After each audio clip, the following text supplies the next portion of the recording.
Have you ever heard of the term fat adapted? What does that mean? What is it? And why is it important? We're going to be covering all that in today's video. My name is Drew Manning from Fit to Fat to Fit. And if you're interested in learning more about how to live a healthy lifestyle long term, head over to fittofattofit.com to check out all of my content, all my programs. I definitely would appreciate that.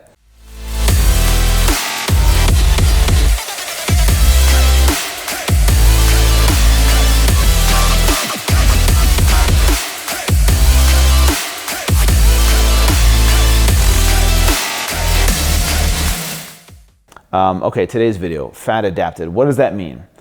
Our bodies are amazing tools. We can run off of two different types of fuels, which is so amazing. We could run off of glucose, right, which comes from carbohydrates, or we could run off of ketones, which comes from fats. Our body breaks down fatty acids, and the liver converts those fatty acids to ketones, and that's what we use as an alternative fuel source.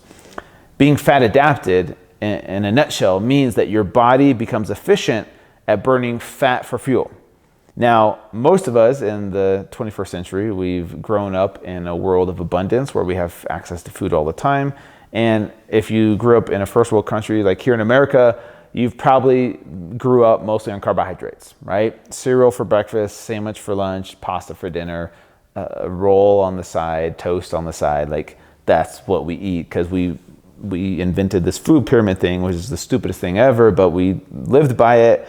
And now we have a huge obesity epidemic. But anyways, getting off track here. So that's the thing is most of us are not fat adapted because we've never really been in a consistent state of ketosis. Unless you've been doing keto for a long time or you've done fasting for a long time, our bodies really aren't fat adapted like they used to be back in the day when we were hunters and gatherers. So to be fat adapted now means that we have to teach our bodies how to burn fat for fuel and become efficient at it. So when people first go keto, they think they're fat adapted on day one, and it's just not true. Your body takes time to adjust and adapt to a new fuel source and a new lifestyle. So initially, you're not going to be fat adapted. What it means as you become more consistent living keto over the long term is your body is starting to learn how to use fat as energy, and then what you'll notice is your energy levels go up, your mental clarity goes up, your digestion is better, your energy levels, your focus throughout the day is so much better when you become fat adapted because now your body is becoming efficient at using ketones as an alternative fuel source.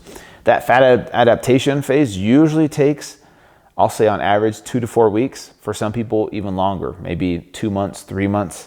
Some people are just so glucose dependent that their body is going to take time to learn how to use fat as energy. So what are some signs that you're fat adapted? Well, one of the things I've noticed is my ability to get back in ketosis. So we already know we're glucose adapted, right? Because we grew up, here in America, we grew up on carbohydrates. So we're glucose adapted already. Fat adapted, what will happen is I've been doing keto for over 4 years now, off and on. My body's ability now to get back into ketosis is a lot quicker than someone who's never been in ketosis, that it's only, mostly lived off carbohydrates their whole life. My ability to get back in will be within 24 hours. Other people, it might take 3, 4, 5, 6 days to get back in. And that's a sign that you're not fat adapted yet. Once you're fat adapted, your body's ability to switch fuel sources quickly or quicker means that you're more fat adapted than not. But it's going to take some time. So you got to be patient with yourself, be patient with your body, do strict keto for, I would say minimum 30 days to really become fat adapted. And then from there, your body will learn how to use fat efficiently as an energy source. So those are the key takeaways. And those are the key things you need to know about being fat adapted.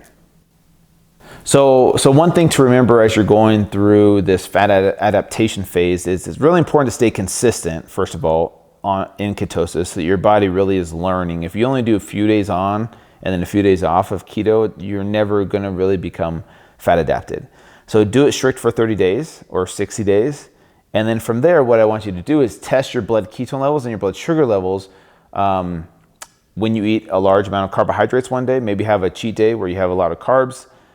Test your blood ketones, your blood sugar levels. Your ketones will be low, your blood sugar should be high.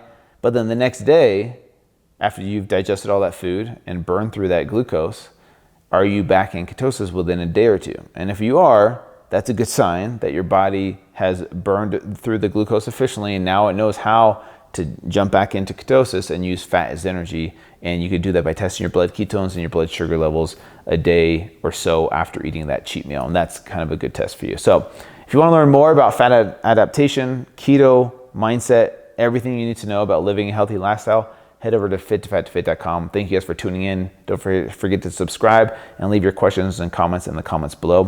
And we'll see you guys next time.